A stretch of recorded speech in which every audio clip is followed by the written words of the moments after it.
And after a little bit of work and a little bit of a challenge, we are now on here with Brian from Brian's Lawn Maintenance. We're going to kind of get to know him, ask him a few questions. So, Brian, had a little bit of trouble getting on here, but we got you on here, right? Yes, it was a journey, but you talked me through the process. So, Brian, one of my first questions for you is YouTube. Why you decided to get on YouTube? Why you decided to start a channel? uh, Question, man. Well, honestly, I've even said it in one or two of my videos, but we've got 8 years now that I've been doing this. We've gathered, some information. We've gathered some knowledge. We've tried, we've failed, adjusted. We've learned a little bit along the way, if you will, and maybe two parts. One, honestly, it's just kind of that phase of my business and kind of into my life where I wanted to kind of give back a little bit and finally feel like I'm in a position, maybe with some credibility, to actually do that. We've done hundreds of thousands of dollars in revenue and business and profit, and it feels like it's something that I'm actually able to give a little bit of perspective on now. Maybe not my first or second year in business, because everybody's new. But it's one of those things where I like to give back to the community, and it's been lawn care, especially, has treated us really well, and we've done pretty well with it. And wanted to, help some guys along the way. Same questions that I know I had when I was getting started. I'm sure a lot of young guys are getting or have those same questions, if you will. And maybe you can relate, but YouTube didn't really come onto the scene until 05, 06, 07, maybe more mainstream 10. And when I was getting my business started back in 07, 08, we didn't exactly have this kind of a resource where you could just go on YouTube, type in how to bid a lawn job, how to bid a landscaping job, how to bid a mulch job, how to be more productive in lawn care. Like, those questions weren't available. Those questions were available, but those answers weren't available to us. You know what I mean? So I think it's just awesome now that everybody who's more successful than me even, can make videos and answer questions for guys. So I think it's just awesome that we're able to kind of give back to the community, because I know people have questions. Hopefully guys like you and me can maybe give some perspective and some answers, and maybe share some of our successes. I would guarantee we both probably have more failures that we could relate with, and maybe save some people time and money along the way. The second part of your question, or maybe my second point, was honestly, I didn't see a lot of guys cutting grass with too many ExMark lawnmowers and too much Red Max.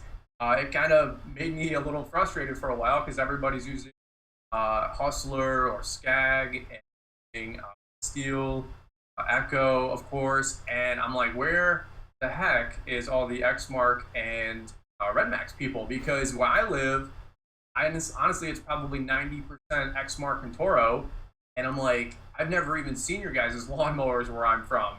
There's no orange, there's no yellow, everything's red and green. You know what I mean? Right. So I finally thought that somebody would throw their flag in the ground, if you will, and make a stand for ExMark and Red Max, because everybody else is using Stag and Hustler, and I'm like, hey, there's a whole other competitor, a whole other brand out there. So I'd love to shoot more videos with my ExMark eventually, but so I don't know if that answered your question, but that was just kind of my perspective this last March when we were about starting this channel, and done pretty well so far, and people seem to like it. So That's awesome, man.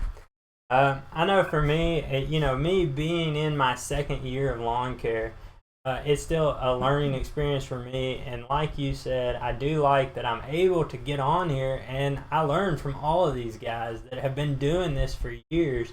And I feel like, it kind of gives me, as the new guy, a head start from where you were whenever you were at my position. for sure, for sure. Next question. What 8 years ago went on in your mind that you were like, I'm going to start a lawn care company? Honestly, that is a funny question, because I seem to bump into a lot of people that have the exact same answer. Almost kind of like a right place, right timing.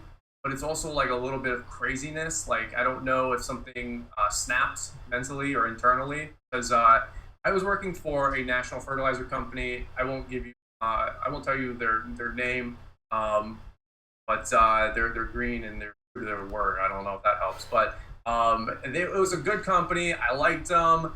Had no qualms with them or anything like that.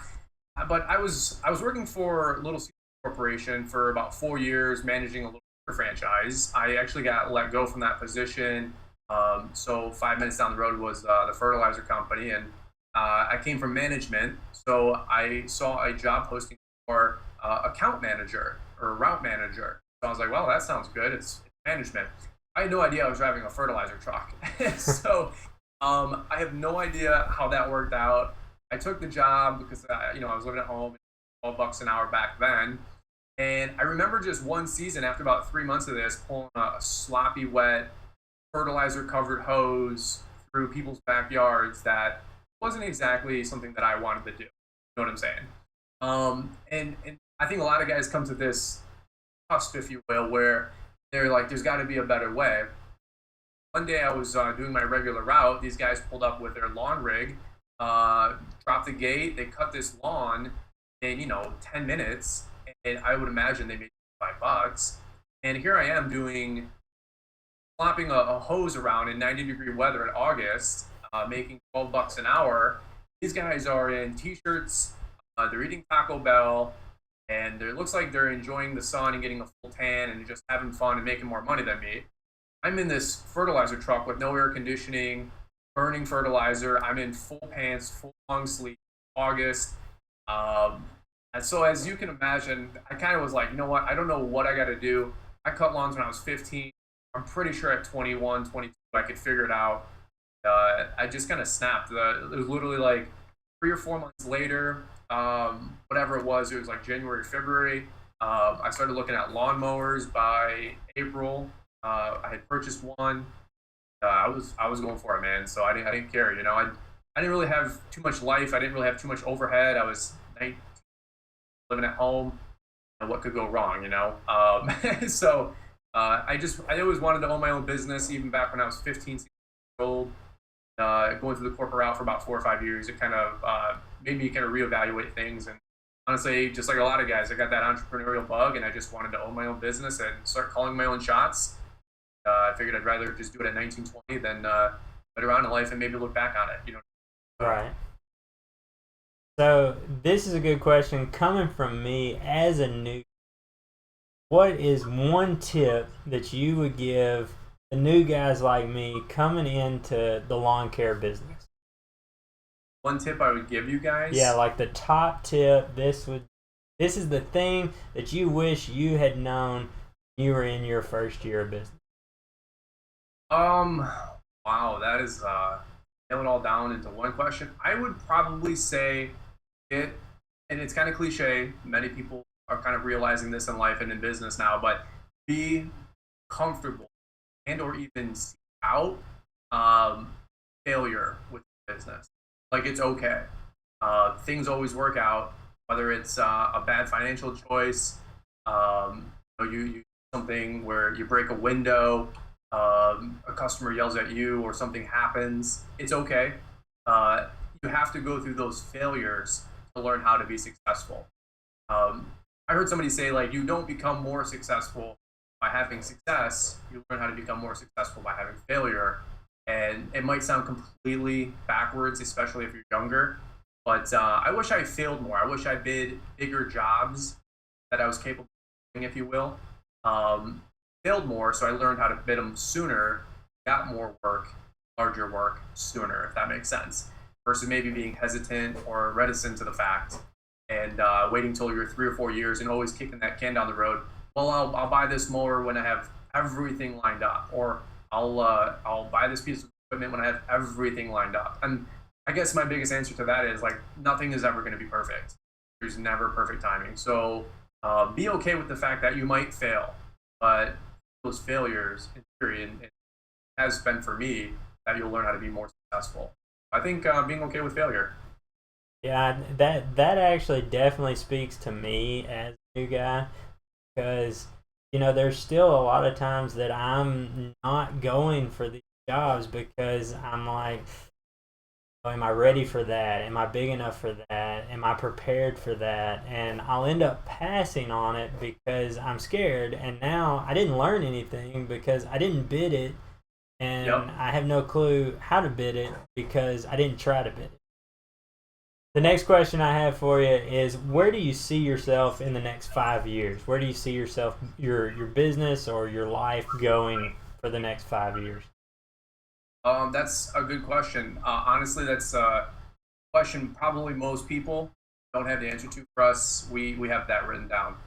Being 30 years old, I've read a lot of books about goal setting, and I could pull out a piece of paper from my back desk right over here that people. We've got our business goals lined up. We own a couple different businesses, to be honest with you. With lawn care, especially, $200,000 easily. That's the goal.